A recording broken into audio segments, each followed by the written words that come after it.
Hey everybody, we're here with another 2-minute short at the Eye Center. I'm here with Dr. Mercer. We're going to talk about cross-linking today. So, corneal cross-linking, what is it? Who needs it?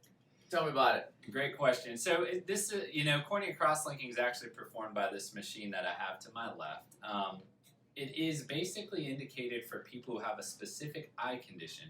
We call it keratoconus. So don't worry about that. You don't have to remember that. But basically, it's when part of a person's eye is more cone-shaped rather than like a soccer ball or a volleyball where that's more of a sphere shape. And so people who have keratoconus, sometimes they have good vision with glasses, but sometimes they need contact lenses, or in the worst case scenario, they may need a cornea transplant, which luckily we have the ability to do those today. But we really want to avoid people from getting those, right? So how do we make people not get a cornea transplant due to this condition called keratoconus? Well, this machine is very helpful in doing that. If, let's say we have some person, we'll go through a scenario. Let's say we have Julie Smith. Hopefully, none of that, that's not you guys out there. Hopefully Julie sees well. Yeah, hopefully Julie sees well. But if Julie's having trouble with her vision, it's worsening. She's getting new glasses or the contact lenses aren't fitting, and she has something called astigmatism that's worsening. Those are things that we start to worry about. What's going on? Is this keratoconus? And we have all the testing here to evaluate that. But should that be the case and it's getting worse, we have a way to stop keratoconus in its tracks. Not many people do have access to this machine, but we are happy to have it.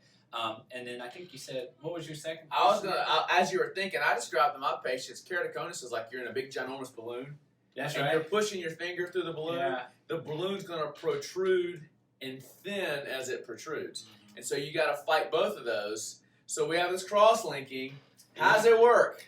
Well, that's exactly right. So you just mentioned it. The cornea is the part of the eye that's thinning and becoming cone-shaped. And that's what's leading to all these visual problems. So we want to halt it in its place so you don't need the next step, which is a cornea transplant. That's only needed when the cornea gets way too thin. And so we don't want to do that. So cornea cross-linking literally stiffens the cornea. It kind of cements it in place.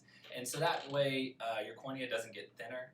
And hopefully your vision will stay about the same with the current glasses or contact lenses that you're using.